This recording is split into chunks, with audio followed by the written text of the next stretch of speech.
자, 말씀을 우리 골로새서 3장 14절 말씀, 골로새서 3장 14절 말씀입니다. 우리 다 같이 한 목소리로 읽겠습니다. 시작. 이 모든 것 위에 사랑을 더하라. 이는 온전하게 매는 띠니라. 아멘. 자, 2016년도 교회 표를 정한 근간이 되는 성경 말씀입니다. 오늘 말씀해 보면 이 모든 것 위에 사랑을 더하라. 이는 온전하게 매는 띠니라, 이렇게 말씀하고 있어요. 우리는 성경에서 가르치는 수많은 말씀의 내용들을 우리 마음에 새기고 그 말씀을 따라 순종하려고 노력하는 사람들이에요. 그러면 성경에서 우리에게 교훈하는 그 수많은 내용들 중에 우리가 우리의 모든 행동, 우리의 말, 우리가 주를 섬겨 봉사하는 이 모든 일에 가장 핵심이 되는 단어가 무엇이겠어요? 사랑입니다. 사랑. 그래서 우리도 잘 알고 있듯이 고린도전서 13장에서는 이 사랑이 빠져버리면 교회에서 행하는 그 수많은 일들이 다 뭐가 된다고요? 사랑이 빠져버리면 뭐가 돼요? 아무것도 아닌 게 된다고요. 여러분, 아무것도 아닌 거 좋아요? 여러분, 뭐 그럴 일은 별로 없겠지만 500원짜리 복권을 샀습니다. 딱 긁었어요. 꽝. 좋아요?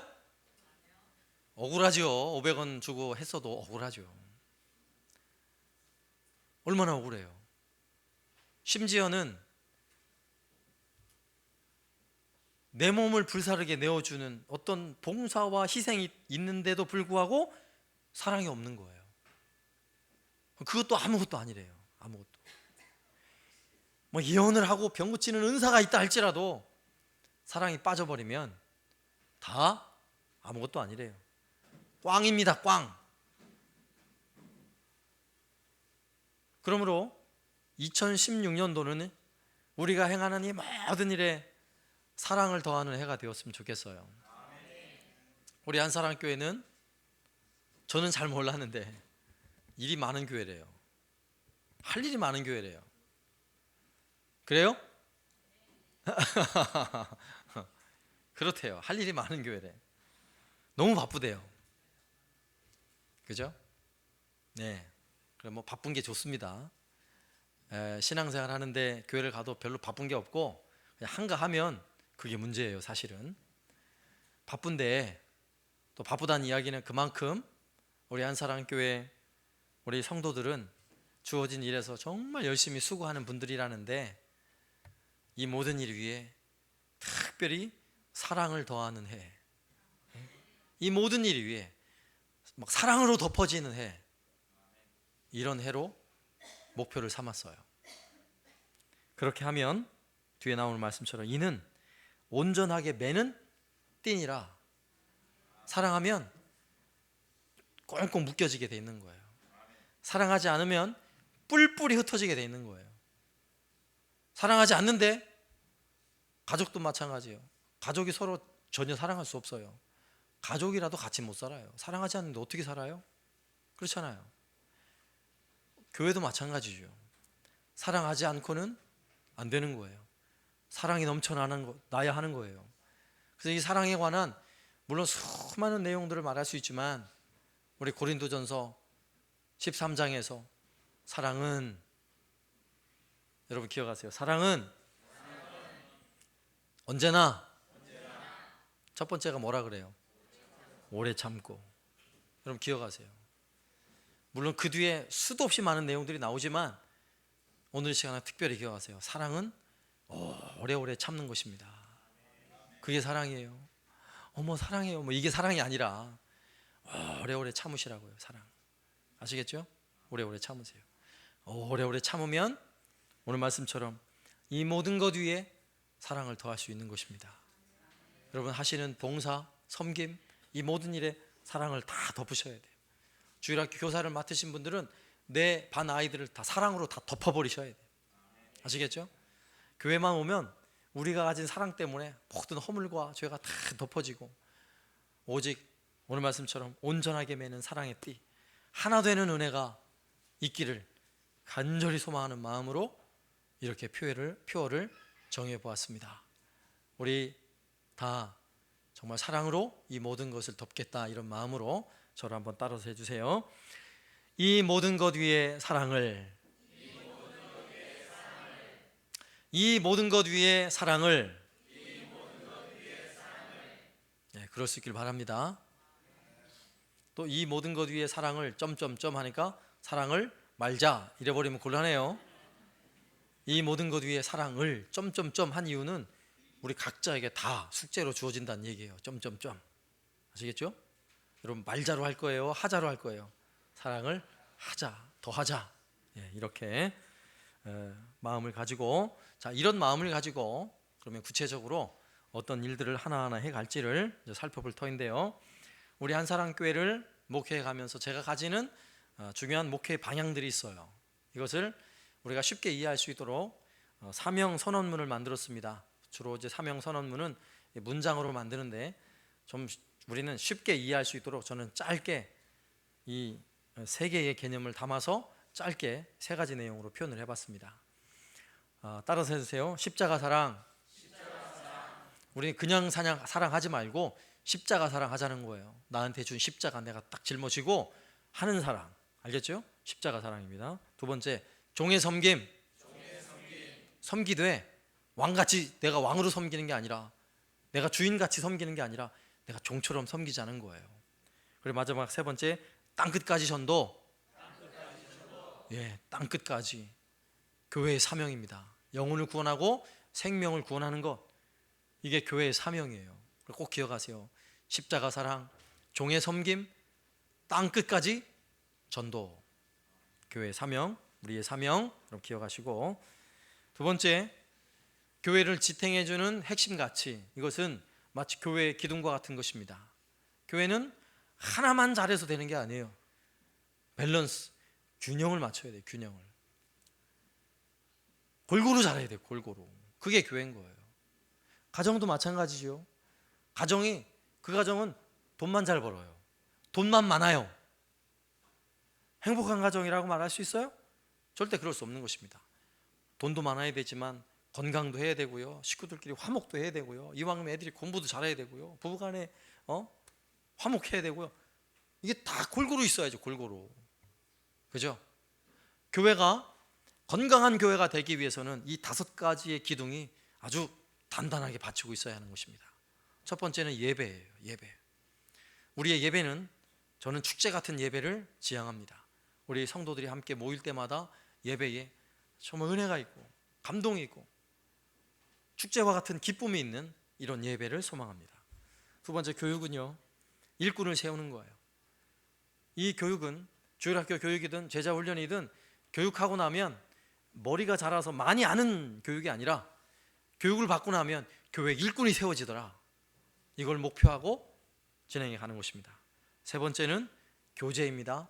교제는 사랑으로 하나 되는 교제. 앞서서 이 모든 것 위에 사랑을 통해서 제가 말씀을 드렸죠. 그런 사랑으로 온 성도들이 하나 되는 것. 네 번째는 봉사입니다. 봉사는 교회에서도 열심히 봉사하지만 우리의 봉사는 세상을 향해 나가야 돼요. 지역사회를 섬기고 세상을 향해 끊임없이 나가는, 지역사회를 섬기는 이런 봉사를 해야 하는 것입니다. 그리고 마지막 다섯 번째는요, 능력 있는 전도. 이 전도는 선교를 포함하여서, 왜 능력이라는 표현을 썼냐면, 전도는 우리가 하지만 내가 할 수 있는 일이 아니잖아요. 영혼을 구원해내는 일은 하나님의 능력이 있어야 돼요. 성령의 분명한 능력이 있어야 전도도 되고 선교도 되지, 내 열정만 가지고 내 지식만 가지고 안 되는 거예요. 그래서 우리가 하는 전도는 정말 하나님께서 이루시는, 하나님께서 계획하시는 그런 복음 전하는 일, 영혼을 구원하는 일을 감당하자. 자, 이런 의미에서 능력 있는 전도, 이 다섯 가지 기둥이 교회를 균형 있게 딱 지탱을 해야 교회가 건강하게 세워지는 거예요. 한쪽이 기울면 교회가 삐딱한 거예요. 아시겠죠? 그다음에 세 번째, 앞서 말했던 2016년도의 표를, 그래서 이 모든 것 위에 사랑을, 이런 표를 가지고 우리가 개인적으로 내 개인적 신앙에 있어서는 어떤 신앙의 실천사항을 가지는가, 제가 3년째 계속 이 내용으로 하고 있는데, 우리의 신앙에 물론 여러 가지 다양한 면에서 점검할 부분들이 있지만 여기에 등장하는 5가지는 정말 기초적인 거예요. 내 신앙의 기초적인 거, 내 신앙을 지탱하는데 이걸 빼놓고는 사실 내가 지금 온전한 신앙생활을 하고 있다고 말할 수 없는 너무나 중요한 부분들이기 때문에 이렇게 요약을 해놓았습니다. 개인적 신앙, 내 신앙생활에 이 5가지의 실천 덕목을 여러분 기억하시면서 한 가지 한번 따라서 해주세요. 죽어도 예배. 그렇게 말씀하시면 안 돼요. 비장한 각오가 있어야 돼요. 그러니까 예배를 소홀히 여길 수 있는 거예요. 죽어도 예배. 그렇죠. 이 마음 가지시라고. 막 죽어도 예배. 예배는 복된 거예요. 아시겠죠? 정말 복된 것입니다. 죽어도 예배. 2번째, 없어도 11조. 이것도 막 아주 지금 비통한 거예요. 없는 가운데 11조 하는 거 얼마나 어려워요. 정말 힘들죠. 그럼에도 하나님 기뻐 받으시고 하나님 책임져 주세요. 믿음 가지시라고요. 3번째, 굶어도 성경. 정말이에요? 이제부터는 성경 안 읽으면 밥 드시지 마세요. 이거 진짜 비장한 각오 없이는 이게 못하는 거예요. 이거 비장한 각오 없이는.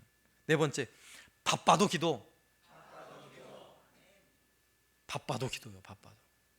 지금 너무 바빠서요. 제 새벽을 못 가요. 바쁘니까 새벽을 해야지. 바쁘니까. 아시겠죠? 바쁘니까 수요 기도에 와가지고 같이 통성으로 같이 기도하고, 바쁘니까 막 틈내서 기도하고. 아시겠죠? 5번째, 못해도 전도.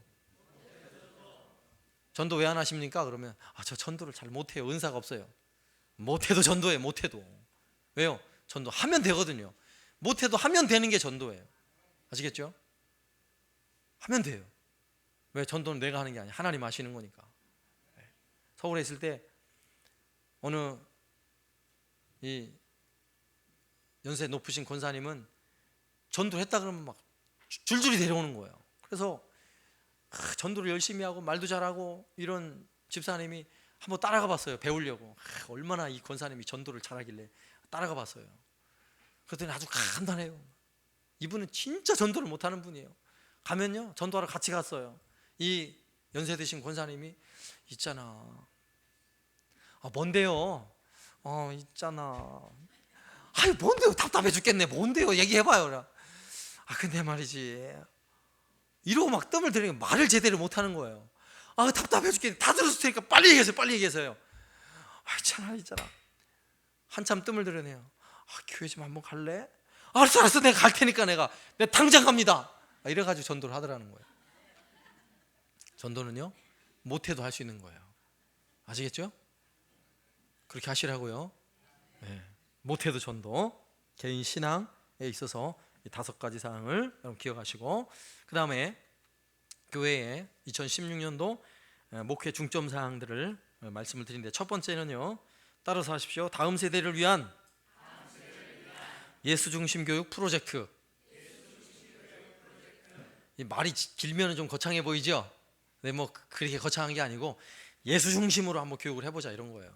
이 교육에 관한 방침들은 제가 당분간 주일학교를 교육하는 데 있어서 중심에 두고 몇 년을 걸쳐서 이 일을 실행하려고 계획을 하고 있습니다. 그 첫 번째 내용으로 말씀 교육입니다. 물론 교회에서 주일학교 말씀 교육 하죠. 그런데 좀 더 열매 있는 교육을 위해서 말씀 교육의 몇 가지 내용을 구체적으로 적어봤는데, 첫 번째, 우리 주일학교 교육을 마치고 나면요, 최소한 성경의 100가지 핵심 구절이 머릿속에 탁 들어오도록 교육을 하고 싶어요. 그래서 유치부에서 12개 성경 구절, 아동부에서 24개, 청소년부에서 24개, 그리고 이제 청년이 되면 한 40개 정도. 그래서 우리 주일학교 교육을 유치부부터 딱 졸업을 하면요, 청년이 딱 되고 나면 100개의 말씀 구절이 막 머릿속에서 팍팍팍 떠오르는 거예요. 너 하나님 누구야? 그러면 하나님 누군 줄 아세요? 하나님은요, 태초에 하나님이 천지를 창조하시니라, 창조주 하나님이시고 이러면 튀어나오는 거예요. 이걸 목표로 삼고 있어요. 아시겠죠? 그래서 제가 여기서 12개, 24개 이렇게 개수를 정해놓은 이유는 성경에 제자가 12명, 그죠? 12지파, 또 달도 12개월, 그죠? 그래서 12개입니다. 한 달에 한 개씩 외워가는데, 유치부 유치부 뭐 한 3살부터 나오든 몇 살부터 나오든 요 12개는요 유치부 애들은 딱 찌르면 나오는 거예요. 너 하나님 뭐야? 그러면 유치부에서는 하나님이요 태초에 하나님 창조하신 분이에요 이렇게 말할 수 있도록 요 구절은요 아예 자다가도 잠꼬대를 할 정도로 가르치는 거예요. 남는 게 그거밖에 없어요 보니까.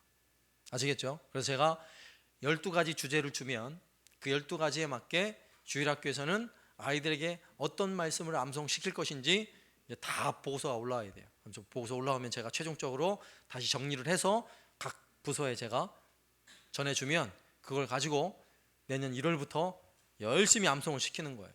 아시겠죠?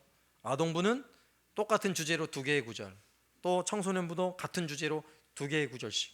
그러면 반복을 통해서 계속 그 말씀을 암송해 가면 주일학교를 딱 졸업하고 나면 성경의 핵심 구절들이 머리에 막 번개같이 스쳐갈 수 있도록 자 이렇게 교육 목표를 정해놓았습니다. 그리고 두 번째는요 매일 성경 읽기 운동입니다. 매일 성경 읽기. 1년에 1독도 중요하지만 매일 내가 성경을 펼쳐볼 수 있는 것 이거 놀라운 복이에요. 애들도 마찬가지고 어른도 마찬가지고요. 그죠? 요즘은 성도들이 다 후딱 교인이래요. 후딱 교인. 왜 후딱 교인인 줄 아세요? 예배 끝나고 후딱 집에 가서 후딱 교인이 아니라 집에서 교회 올 때 성경책을요 딱 먼지 털고 딱 들고 온대. 그래서 후딱 교인이래요. 네? 성경책 한 번도 안 본다고 일주일 내내 먼지가 쌓여가지고 후딱 교인이래요. 이제 그럴 수 없습니다. 어쨌건 매일 성경을 펼쳐서 읽도록 하고요. 이제 주일학교에서는 그걸 다 체크를 하셔야 돼요. 각 부서별로. 그리고 행정팀에서 이런 일들을 진행하게 될 것이고요. 그 다음에 세 번째는 각 부서별 예배를 시작합니다. 그동안에 부서별로 따로 예배를 안 드렸는데 아주 간략하게 그 예배는 제가 잠시 뒤에 말씀드릴 것이고 예배 끝나고 나서 분방 공부할 때에 우리 장로교 합동측 교단에서 나온 교단 공과가 있어요. 너무 잘 만들었어요. 유치부부터 작년 구역 예배까지 시리즈로 만들어놨는데 정말 잘 만들어놨습니다. 그래서 각 주일학교는 다른 공과 하려고 하지 마시고 그래야 이게 일관성이 있어요. 유치부 때 배울 내용이 있고 아동부 때 배울 내용이 있고 청소년부 때 배울 내용이 있어요. 그러니까 그 내용들을 체계적으로 배워갈 수 있도록 총회 공과 중심으로 해서 분방 공부를 해주시면 되겠고요. 각 부서에서는 그렇게 내년도를 준비해 주시면 되겠습니다. 그리고 두 번째는요 성품 교육에 관한 것입니다. 성품 교육. 우리 주일학교를 딱 졸업을 하고 나면 밖에 나가서 밖에 내놔도 와 어쩜 저렇게 멋진 아이가 있을까, 어쩜 저렇게 멋진 청년이 있을까, 이런 소리 들어야 돼요. 이런 소리 들어야 돼요. 주일학교를 나온 애나 생전 교회 한번 안 나온 애나 똑같으면 되겠어요? 안 돼요. 그래서 이제 적어도 4개의 단계를 제가 생각을 하고 있는데 첫 번째 단계는 인사훈련이에요. 우리 주일학교 나오면 이건 기초 첫 번째 단계니까 어린애로부터 우리 청년들까지 막 인사성 하나는 끝내주는 거예요. 교회 인품 인성교육에 이런 방향성을 지금 제시하는 거예요. 그러니까 지금 특히 주일학교 아이들을 가르치는 선생님들은 지금 잘 얘기하는 거를 염두에 두셨다가 아이들 가르칠 때마다 어떤 면에서 이걸 적용시킬 건지를 잘 구상하시고 제가 전체적인 내용으로도 어떻게 할 건지를 안내하지만 개인적으로도 어떻게 가르칠지에 대해서 고민을 하셔야 돼요. 인사훈련. 그래서 교회만 오면 서로 인사하기 바쁘고 어른들 보면 아주 공손히 인사할 수 있는 이런 성품을 훈련하는 것. 두 번째는요 감사훈련입니다. 감사는 저절로 되는 게 아니라 이것도 훈련해야 되는 것입니다. 특히 이 감사는 2가지 방면에서 하나님을 향한 감사가 있고요 우리가 서로를 향한 감사가 있어요. 이 2가지가 다 훈련되어져야 돼요. 하나님을 향한 감사는 예배와 그리고 드려지는 모든 헌금에 관한 것, 이 모든 것을 다 포함하고 있는 것입니다. 지금도 우리 주일학교 아이들이 많은 아이들이 주일 헌금 안 하고 있어요. 이런 교육은 주일학교 교육의 필수 사항인데도 불구하고 너무나 안타까운 것입니다. 애들 헌금하면 얼마나 하겠어요? 얼마 안 돼요. 그거 재정에 보탬되려고 하는 말이 아니에요. 그러나 그 훈련이 안 돼 있으면 주일학교부터 훈련이 안 되면 청년이 되고 내가 직장생활하고 가정을 꾸려나가도 절대로 감사하지 않아요. 어려서부터 하는 교육이 얼마나 중요해요. 이런 감사에 대한 교육이에요. 그리고 뿐만 아니라 선생님에 대한 감사, 교회에서도 나를 누군가 배려하고 돕는 사람에 대한 이런 진실한 감사를 드릴 수 있는 훈련하는 거 너무나 중요한 내용이고요. 세 번째는 배려 훈련입니다. 제가 배려라는 단어를 쓴 이유는 이렇게 훈련이 되어져서 우리의 어떤 신앙의 인격을 잘 표현할 수 있는 단어를 한번 곰곰이 생각해 봤어요. 그 단어가 물론 막 섬김도 있고 뭐 있지만 우리가 좀 더 이해하기 쉽게 할 수 있는 단어는 배려라는 단어라고 생각을 해봤어요. 배려. 누군가를 배려할 수 있다면, 나보다 내 옆에 있는 누군가를 배려할 수 있다면 정말 좋은 성품 아니겠어요? 그래서 이 배려하는 훈련, 이것도 이제 이 단계적 커리큘럼 속에 뭐 성경학교라든지 아니면 수련회라는 이런 시간을 통해서 이런 훈련 프로그램들을 하나씩 적용을 할 것이고요. 이렇게 되면 네 번째는 이들이 리더가 되는 것입니다. 리더는 다른 게 리더가 아니에요. 오늘날 리더는 오늘날 세상 사람들로부터 사회적으로도 필요로 하는 리더는 어떤 리더인 줄 아세요? 군림하는 리더가 아니에요. 모든 사람 위에 서서 휘어잡는 리더 아니에요. 이제 그런 시대 아니에요. 어떤 리더냐면요, 섬기는 리더예요. 섬기는 리더. 그래서 요즘은 리더십 이러지 않고 헬퍼십 이렇게 말해요. 헬퍼십. 잘 돕는 리더. 이런 리더가 우리 교회에서 세워져야 하는 거예요. 그래서 우리 교회 주일학교를 정말 청년까지 잘 교육을 받고 사회에 나가서 뭔가 일을 할 때는요, 이런 리더십을 가지고 정말 세상을 변화시키는 이런 일꾼으로 세워지는 겁니다. 자, 이런 인성교육, 예수님을 담는 인성교육 목표를 가지고 훈련을 해 나가겠다는 것입니다. 그 다음에 세 번째, 봉사교육입니다. 봉사는 물론 다양한 면에서 봉사할 수 있는 내용들이 있지만 저는 두 가지 내용을 한번 생각해 봤어요. 첫 번째는 청결훈련입니다. 청결훈련. 봉사하는 데 있어서 청결하게 하는 것은 내 삶뿐만 아니라 다른 사람 아니면 자연 환경에 관한 이 모든 분야에 있어서 가장 기본이 된다고 생각을 했어요. 가장 기본이 된다. 더군다나 우리가 함께 예배하는 이 예배당은 우리가 물론 뭐 신학적으로 말하면 성전이라고 말할 수 없지만 우리 모두가 성전, 하나님의 계신 곳, 거룩한 곳 다 이렇게 말하잖아요. 그죠? 이런 예배당에서 우리가 함께 섬기고 말씀을 배우고 찬송을 하는데 아니 예배를 끝나고 나면 너저분하면 되겠어요? 교육이 잘못된 거죠. 너저분하면. 주일학교 아들도 마찬가지예요. 교회에서 간식을 나눠줬어요. 그러면 간식을 나눠줬는데 간식 빵뻥찌가 온 데 돌아다니면 그게 무슨 교회가 그런 교회가 있어요? 말이 안 되는 거죠. 예배당인데, 예배 처소인데, 거룩한 곳인데. 네? 저 산자락 밑에도요, 아이스크림 한번 주고 나면 산자락 밑에다가 봉지 던져놓고 이렇게 한다고요. 이렇게. 제가 늘 속상한 거지만 로비에 있는 원탁 테이블 안에 왜 자꾸 쓰레기가 들어가냐고요. 그 안에. 물론 애들이 그러는 거겠지만 인식이 잘못된 거예요. 인식이. 훈련해야 돼요. 예배당 오면 내가 버린 거 내가 정리한다 정도가 아니라 남이 버린 것도 내가 정리한다. 이런 마음을 우리 아이들부터 가지고 있어야죠. 그래서 각 주일학교 부서는 예배 딱 끝나고 나면 정리전동 선생님 하지 마시고 애들 시키세요.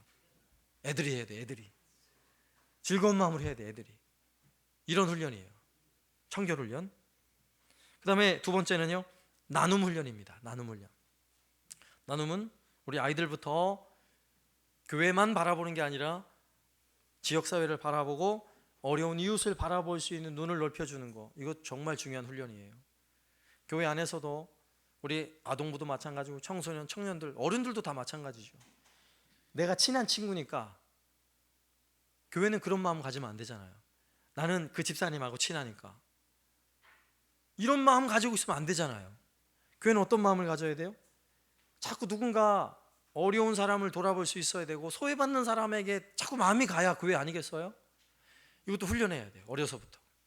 어려서부터 교회에서 막 친하니까 아이스크림 하나 더 나눠주는 게 아니라 내가 안 친하니까 누군가를 살펴볼 수 있는 마음을 가지도록 나눔 훈련을 하는 거예요. 나눔 훈련. 이런 봉사의 일환으로서 이런 훈련들 목표를 가지고 진행하게 될 것이고요. 그다음에 네 번째는 청년 교육입니다. 특별히 제가 다음 한 해를 구상을 하면서 계획하면서 제가 회개한 것 중에 하나예요. 너무나 가슴 아픈 것 중에 하나. 그게 뭐냐면 제가 한사랑교회 부임해서 8년이 지났습니다. 제가 처음 부임할 때 우리 한사랑교회 우리 청소년 중에 제일 그래도 큰 애들이 중3이었어요. 중3. 그게 지호, 재승이, 성립이 이런 아이들이에요. 그 아이들이 정말 잘 믿음으로 자랐고 또 고등학교 시절에도 예배팀 섬기고 너무너무 열심히 헌신했어요. 다 알잖아요, 우리가. 근데 청년이 되고 나니까 이건 맛이 갔어요. 내가 교육을 잘못 시켰구나. 정말 회개했어요. 그래서 2016년도에는 제가 회개하는 마음으로 청년들 붙잡고 제가 청년들한테 제가 목회하는 방향에 한 50% 이상 청년들에게 중점을 둡니다. 그리고 애들을 찾아갈 거예요. 그리고 가르칠 거예요. 세워지도록. 그래야 우리의 미래가 있을 거 아니에요. 한사랑교회 가장 가까운 미래는 그 아이들에게 달려 있어요. 여러분도 함께 도와주세요. 아이들, 우리 청년들 이대로는 제 목회자의 눈으로 볼 때는 안 됩니다. 말도 안 되는 신앙생활 하고 있어요. 안 됩니다. 이게 제 책임이에요. 제 책임이기 때문에 하는 말이에요. 그래서 청년들 교회에 훈련으로 세워지도록 제자 훈련과 그리고 청년들이 아까 말했던 이렇게 어려서부터 신앙 훈련을 해와서 정말 청년에 딱 이르면 정말 교회 리더로 청년들이면 얼마나 훌륭한 리더예요. 교회 안에서 그런 리더로 세워질 수 있는 이런 큰 그림을 가지고 주일학교 교육을 해가자는 것입니다. 이것은 큰 그림을 가졌지만 구체적인 일을 실행하는 일에 있어서는 각 주일학교 부서 선생님들이 함께 또 수고해야 할 이런 숙제들이 남겨져 있는 것입니다.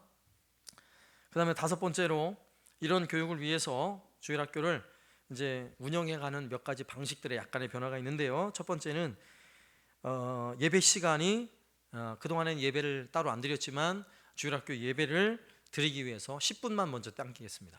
9시 20분까지 1월부터예요. 1월 첫 주부터 9시 20분까지 모이셔서 예배는 15분입니다. 일부러 짧게 정리를 해놨어요. 왜냐하면 함께 예배하는 시간이 길어지면 뒤에 분반 공부하는 데 어려움이 있고 또 우리 교회는 그동안 우리가 잘 해왔듯이 주일학교 아이들이 11시 예배의 소중함을 알고 있어요. 그리고 우리 주일학교 아이들이 11시 예배의 손님이 아니에요. 절대로. 우리 알잖아요. 11시 예배의 주인공이 우리 아이들이에요. 그죠? 그래서 부모들이 함께 그 예배에 참여하고 있는 것입니다. 이런 의미에서 11시 예배에 우리 아이들이 함께 참여하고 있다는 것은 너무나 중요한 부분이고, 이 한국교회 도심에 있는 많은 교회들도 이걸 하기 위해서 굉장히 노력을 하고 있어요. 막 한 달에 한 번씩 전세대 막 통합 예배 이런 예배 하는데 그래도 어려워요. 하기가 어려워요. 그런데 우리는 이미 하고 있어요. 11시 예배에 함께 집중해서 예배 드리는 이 온가족 예배 너무나 중요해요. 그래서 그거는 계속 가는 것이고요. 그 대신에 자기들끼리 할 수 있는 예배가 필요해요. 그것도 필요 없는 것이 아니라 필요해요. 그래서 각 부서가 한 15분 정도 예배를 드리는데 길게 하지 마시고 아주 짧게 찬양 5분, 설교하시는 분도 5분, 그 다음에 광고하고 서로 교제하는데 5분, 전체가 모여서 함께 예배하는 데까지 15분에 딱 끝날 수 있도록 어떤 최선의 노력을 해서 이 일을 감당하셔야 돼요. 이렇게 예배를 드리시면 되겠고요. 그 다음에 각 부서에 부장을 임명했습니다. 부장이 없었는데 부장을 임명한 이유는 각 부서에 이렇게 특징적으로 제가 앞서 말씀드렸던 주일학교 부서를 교육하는 장기적 이 계획에 여러분의 마음을 중심을 다 같이 두고 섬겨갈 수 있는 그런 부장이 필요한 것입니다. 전체를 통합하는 것도 필요하지만 각 부서의 특징 있게 그 일을 섬겨갈 수 있는 그런 부장이 필요한 것입니다. 물론 지도하는 교육자가 있지만 부장은 이런 면에 있어서 최고의 후원자예요. 지도하시는 분이 잘 할 수 있도록 최고로 협력하는 분이 바로 부장입니다. 그래서 부장은 예배 드릴 때 사회를 볼 뿐만 아니라 앞으로는 각 부서의 예산을 청구하고 예산을 집행하는 게 부장 선에서 집행이 되게 돼 있어요. 왜 그러냐면 그래야 우리 부서, 예를 들어서 이번에 감사에 대한 훈련을 하겠습니다 그러면 부서에서 그 일을 집중해서 할 수 있기 때문에 그래요. 이런 역할을 하세요. 그러니까 부장과 지도하시는 분이 한 마음 되어서 그 부서를 살리는데 더 힘을 쓰시라는 의미에서 부장을 세웠고, 예산에 관한 부분도 각 부서 부장이 책임을 지고 집행을 하도록 이렇게 좀 분리를 한 것입니다. 그러면 그동안 해왔던 행정팀의 역할은 무엇인가? 행정팀은요, 각 부서에 부감이 없어요. 부감이 없다는 이야기는 성경 공부하는 것 이외에 각 부서에 어떤 실제적으로 섬겨져야 될 이 일들을 할 사람이 부족하다는 것입니다. 그래서 이 일을 위해서 우리 행정팀에서 일을 하는 것입니다. 각 부서에 부감이 없으니까 행정팀이 부감 역할을 다 한다고 생각하시면 돼요. 그래서 예산을 행정팀이 집행할 때에도 각 부서에 요청한 사항을 지원해 주세요. 요청하지 않으면 해주지 마세요. 아시겠죠? 각 부서는 행정팀에게 미리미리 이번 주에는 우리가 이런 행사를 하니까 이런 일들을 해 주십시오. 예산은 5만 원입니다. 행정팀에 지불을 하세요. 그러면 그 예산을 가지고 행정팀은 힘써서 도와주면 되는 거예요. 자, 이런 구조로 행정팀이 수고를 해주시면 되겠고요. 그리고 그동안 해왔던 것과 같이 또 전체를 함께 통합하는 면에서는 각 부서에서 주일학교에서 반별로 성경을 암송하고 미션을 수행하는 일들을 수행하는 것을 체크를 하고, 그 다음에 전체 출석 체크라든지 그 다음에 시상에 관한 각 부서 시상에 관한 것들을 잘 행정팀에서 지금 하던 대로 하시면 돼요.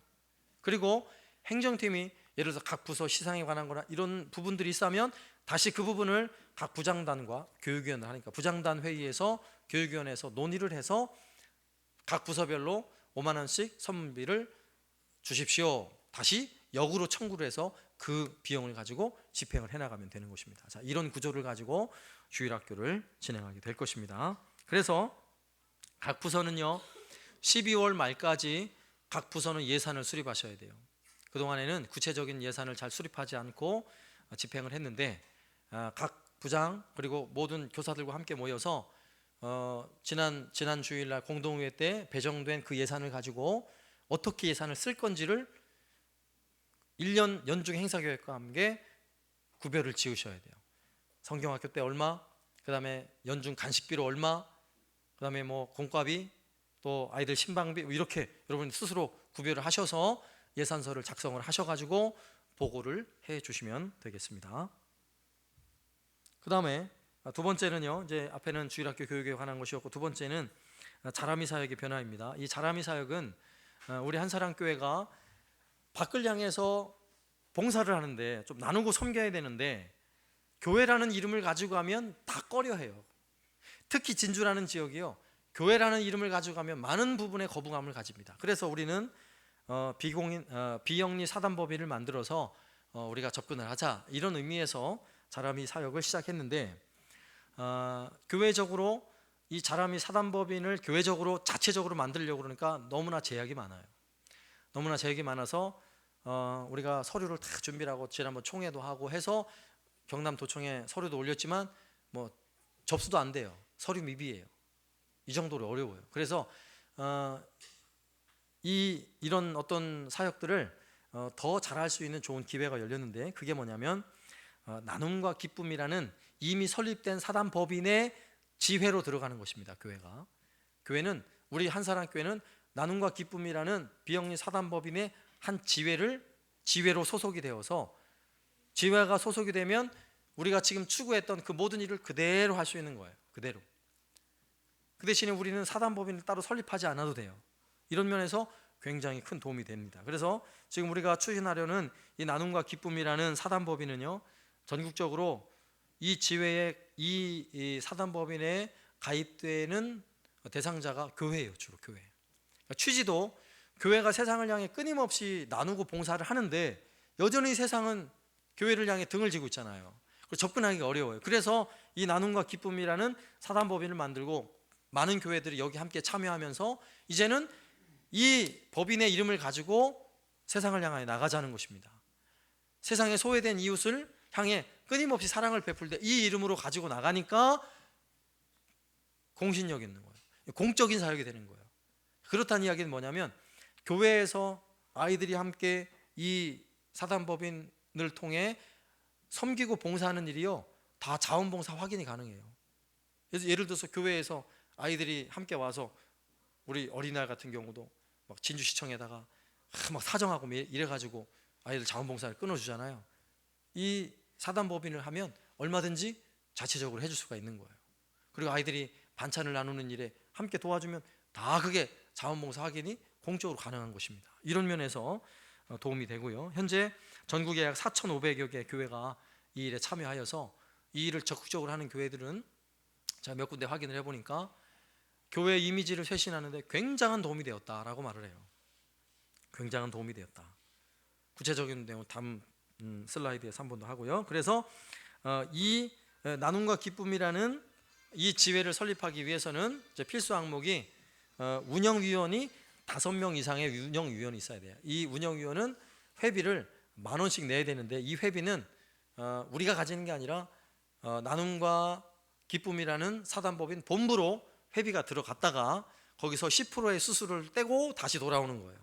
그러니까 이 회비에 관한 것은 사단법인에서 관리가 되는 이 금액이 되는 것이죠. 자, 이런 의미에서 운영위원이 5명이 필요하고 또 운영위원은 실제적으로 이 일을 함께 섬겨갈 수 있는 사람들. 자, 이분들은 이제 우리 예배 마치고 나서 자람이 이사회를 하면서 다시 논의를 하도록 하겠습니다. 그리고 이 나눔과 기쁨을 통해서 끊임없이 지역사회 소외된 이웃을 향해 공적인 나눔의 어떤 봉사들을 실천하면서 또 전도할 수 있는 아주 소중한 기회가 된다는 것. 자, 그래서 구체적인 3가지 사역 내용으로는요, 오전에도 일꾼은 임명이 되었지만 우리가 3가지 면에서 이 사역을 진행하려고 생각하고 있어요. 첫 번째 사역은 숲자람이 사역입니다. 우리가 지금까지 잘 해왔으니까 그대로 이해하시면 돼요. 숲자람이라는 이름을 가지고 그대로 하던 대로 하시면 되고요. 두 번째는 나눔자람입니다. 나눔자람이 반찬 나누는 행사를 좀 할 거예요. 반찬 나눔은 우리가 작은 정성으로 반찬을 조금만 만들어서 한 달에 한 번이라도 특히 판문동 이 일대 가보면 혼자 계신 독거노인이 많이 계시거든요. 그분들에게 반찬 한번 봉사를 해줘도 너무너무 고맙게 생각을 해요. 이런 봉사예요. 이런 봉사가 있고 현재 우리는 찐빵을 기증하시는 분이 있어서 우리가 찐빵을 전도하면서 그렇게 나누고 있습니다. 현재 그런 일들을 하고 있는데 이런 일들이 공적인 일이 되는 거예요. 사적인 일이 아니라 공적인 일. 예를 들어서 찐빵 나누는 일에 우리 청소년부 아이들이 함께 참여하면 다 자원봉사 확인이 가능한 거예요. 자, 이런 사역이 되고요. 그 다음에 또 한 가지는 우리가 공적인 사단법인을 가지고 있기 때문에 요 주변에 빵집에 보면 빵집은 하루 지나면 빵을 팔 수가 없게 돼 있어요. 원래 그런 빵들을 우리 이 사단법인으로 기증을 받습니다. 이 실행위원들이 이 수고를 좀 해야 돼요. 빵집 돌아다니면서 남은 빵 우리로 기증해 주십시오. 그러면 이 빵을 이 지역에 소외된 아이들 그리고 독거노인들에게 우리가 나누겠습니다. 이렇게 하면요, 우리가 협약을 맺으면 빵이 남으면 바로 전화가 옵니다. 그리고 우리는 빵을 가져다가 그거 나누면서 전도하면 되는 거예요. 이런 사역들이에요. 그 다음에 재능 나눔. 교회 안에 수많은 재능을 가진 사람들이 있는데 그런 재능을 나눌 수 있는 기회가 나눔 자람이를 통해 진행할 것이고요. 그 다음에 음악 자람입니다. 음악 자람이 우리 교회는 올해 감사하게도 관현악단이 이렇게 이제 또 새롭게 세워지게 되었는데 이 일을 통해서도 누군가 계속 가르침을 받고 또 레슨을 받고 또 실력이 자라나고 또 오케스트라 단원이 되고 이런 일들이 계속적으로 진행되는 것은 교회적으로도 유익한 일이고요. 그리고 교회 밖에서도 정말 관심은 있는데 아이들이 재능은 있는데 돈이 많이 들잖아요. 당장 이 일을 하려면 당장 생짜로 한다 그러면 최소한 한 달에 20만 원 이상 들어야 악기를 하나 배울 수 있어요. 그러나 우리 한사랑교회는 어쨌건 이런 일을 통해 많은 사람들에게 어린 아이들에게 기회가 얼마든지 열릴 수 있으니까 얼마나 좋아요. 이런 부분들을 음악 자라미를 통해 진행을 하려고 생각하고요. 또 음악 자라미를 통해 또 제 더 큰 바람은 우리 어른들도 우리 교회 성도들은요, 나도 한번 악기 한번 배워볼까? 이런 마음 가지고 한번 도전해 보세요. 그래서 이 일에 또 함께 참여하게 되고요. 자, 이 일을 위해서 개인적으로 또 후원하는 분들이 계셔야 하고요. 또 기업 후원하는 분들이 계셔야 돼요. 이제 앞으로 이 구체적인 계획들은 조금 뒤에 이사회에서 결정할 사항들이기 때문에 여기서는 요만큼만 하겠습니다. 그리고 나눔과 지회 사단법인으로 들어가는 모든 후원금은 다 세금 계산이나 이런 것이 가능하다는 것이죠. 자, 네 번째 셀 사역의 방향입니다. 셀은 우리가 그동안 몇 년째 해오고 있지만 잘 모이는 셀들은 잘 모이는데 나머지는 잘 모이지 않는다는 거죠. 그래서 이번에는 자발적으로 셀 모임을 스스로 편성해서 지금 보고를 하도록 신청서가 부착이 되어 있고요. 이 셀들을 3개의 셀로 나눌 것입니다.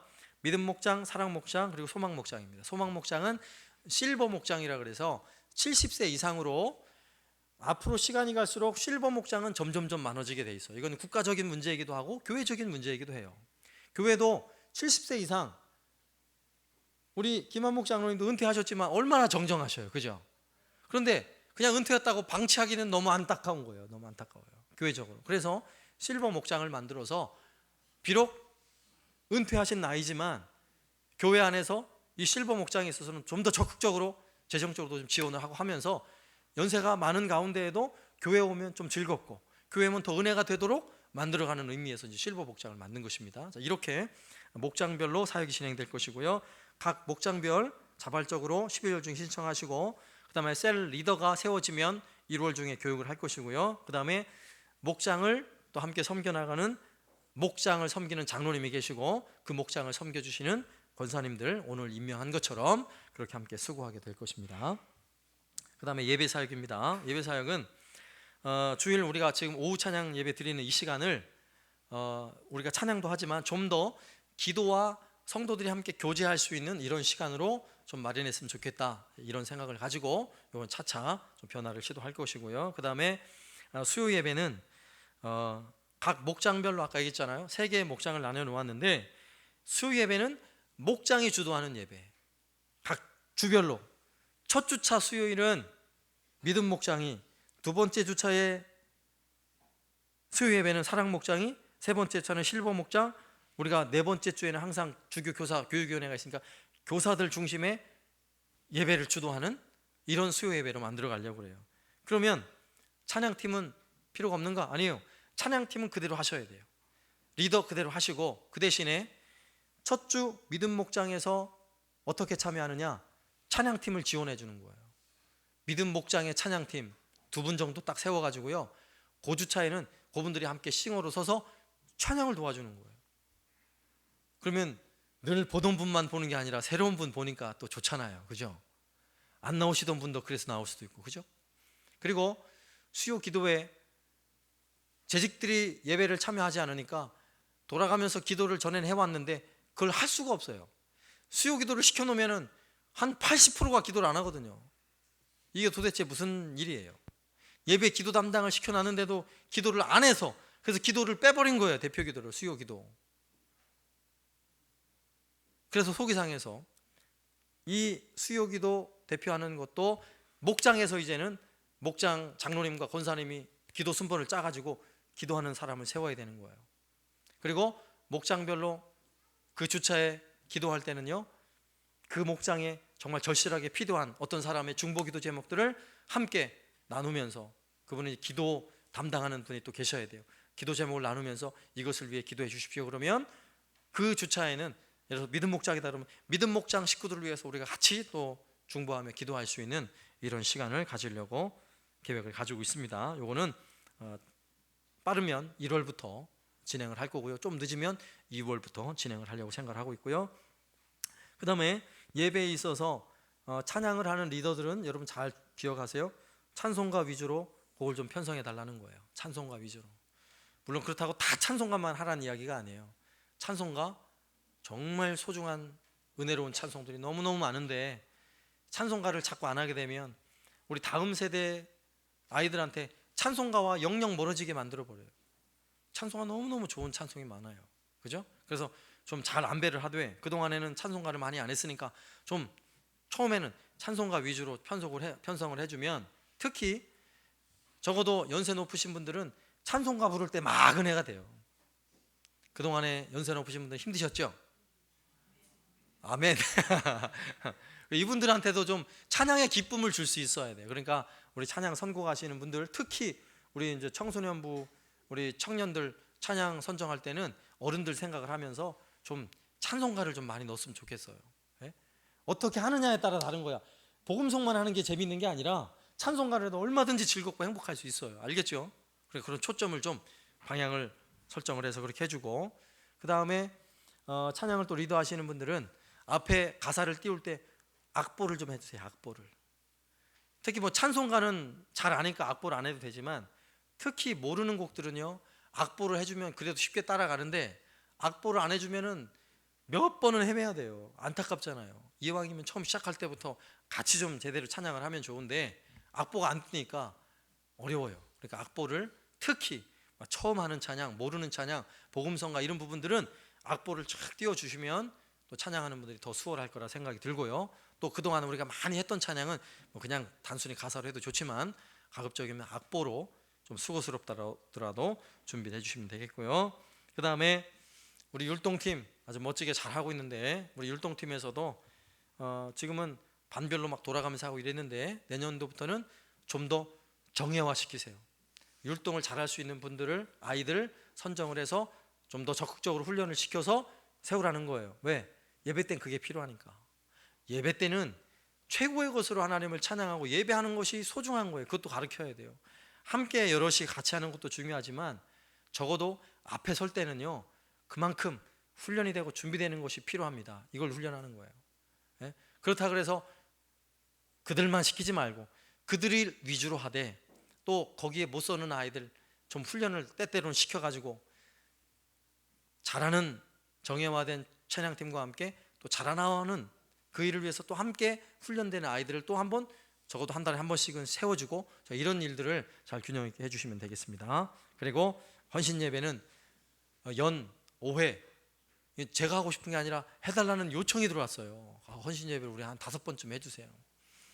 그래서 내 설교를 듣는 것보다 헌신 예배 강사의 설교 듣는 걸 좋아하시는 건가 보나 생각을 하고, 하여튼 또 강사분들을 함께 또 좋은 말씀들을 우리가 들을 수 있도록 헌신 예배를 5번 계획을 하고 있습니다.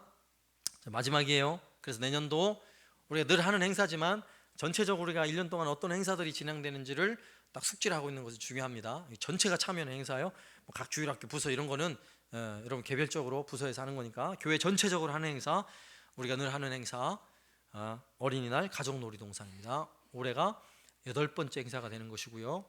이 일은 우리가 그동안에 잘 섬겨왔듯이 이 일을 통해서 우리 한사랑교회가 이 지역사회에 정말 상당한 이미지를 가지고 있어요. 교회가 너무너무 잘하고 있는 부분이고, 이 일을 통해서 또 전도도 많이 되고 있고, 참 소중한 일이니까 또 이 일을 우리가 해나갈 것이고요. 그 다음에 우리 해마다 전교인 야유회든지 수련회를 한 번씩 하는데 올해는 8월 15일 월요일이에요. 월요일. 그래서 주일 저녁부터 시작하는 수련회를 계획해도 좋고, 이거는 우리 캠프 사역부 위원이 세워졌는데 한번 잘 구상을 하셔서 올해 온 교인이 함께 할 수 있는 그런 시간을 마련하면 좋을 것 같고요. 그 다음에 항상 우리가 11월 첫째 주일날 추수감사절 절기를 지키는데, 추수감사절 절기도 온 성도들이 함께하는 축제입니다. 이런 일들을 함께 참여할 수 있도록 여러분 잘 숙지를 하시고, 그 다음에 11월 셋째 주일날은 항상 이웃을 초청하여서 전도하는 행사를 가지게 되죠. 이웃 초청 전도주일. 그리고 12월 25일은 항상 또 이웃을 초청하고 가정을 초청해서 함께 성탄절 행사를 가지게 됩니다. 그리고 연중 진행되는 우리의 전도나 선교 계획인데요, 올해는 특별히 해외 단기 선교는 올해는 생략을 했어요. 왜냐하면 아까 말씀드린 대로 청년 훈련하는데 좀 더 집중을 하고, 그리고 교회가 이 주일학교를 체계를 잡아가 훈련하는데 많은 부분에서 중점을 둬야 하겠다 생각을 해서 현재는 해외 단기 선교는 올해는 생략을 했고요. 그 대신에 낙도 선교 계획을 하고 있고, 그 다음에 우리가 작년 가을부터 진행된 파라솔 전도 정말 놀라운 효과를 발휘하고 있습니다. 파라솔을 펼쳐놓고 전도하는 거예요, 그냥 단순하게. 근데도 정말 소중한 열매가 있어요. 이 일에 또 함께 참여해 주시고요. 그 다음에 그동안 앞에 해왔던 숲자람이 아이들 전도하는데 너무 소중하게 참 사역을 잘 하셨어요. 숲자람이 왔던 아이들이 지금도 우리 주일학교에 참여하고 있다는 사실은요 놀라운 일이에요. 전도가 안 되는 이런 시대에. 그래서 이런 숲자람이, 그리고 오케스트라도 이제 홍보지를 만들어서 대외적으로 홍보를 할 터인데, 새로운 아이들이 악기를 배우기 위해서 교회에 나온다는 건요 단순히 악기를 배운다 이런 거 아니에요. 그 아이가 악기를 배우면서 오케스트라 단원이 되면요 반드시 부모가 나오게 돼 있어요. 아닐 것 같아요? 아닐 것 같아요? 그렇게 한다니까요. 애들 교회에서 오케스트라 연주회를 한번 해요. 1년에 한 번씩. 그럼 연주회 할 때 부모가 오겠어요? 안 오겠어요? 오지 말래도 와요. 오지 말래도. 얼마나 전도하는데 중요한 기회가 되겠습니까? 그래서 올 한 해는 오케스트라가 뭐 힘겹게 이어왔는데 어쨌건 내년도에는 오케스트라에 있어서 교회적으로도 많은 부분은 함께 도우며 협력하면서 이 일을 통해서도 많은 영혼들이 주께 돌아올 수 있는 그런 전도의 기회가 되었으면 좋겠다 생각을 하고 있습니다. 예, 여기까지입니다. 내년도 2016년도가 어떤 방향성을 가지고 뭐 많은 부분을 말씀을 드렸는데 나에게 해당하는 부분 여러분 잘 기억하시고 그 한 부분을 잘 감당해 주시면 되겠습니다. 그래서 내년도에 더 아름다운 열매가 우리 한사랑교회를 통해 있을 수 있기를 예수님의 이름으로 축원합니다. 그리고 오늘 임명받으신 모든 분들은 맡은 자에게 구할 것은 또 대답을 크게 안 하시네요. 다시 한번요. 맡은 자에게 구할 것은 아멘, 충성입니다. 또 한 해 충성을 열심히 다해 주시면 감사하겠습니다. 제가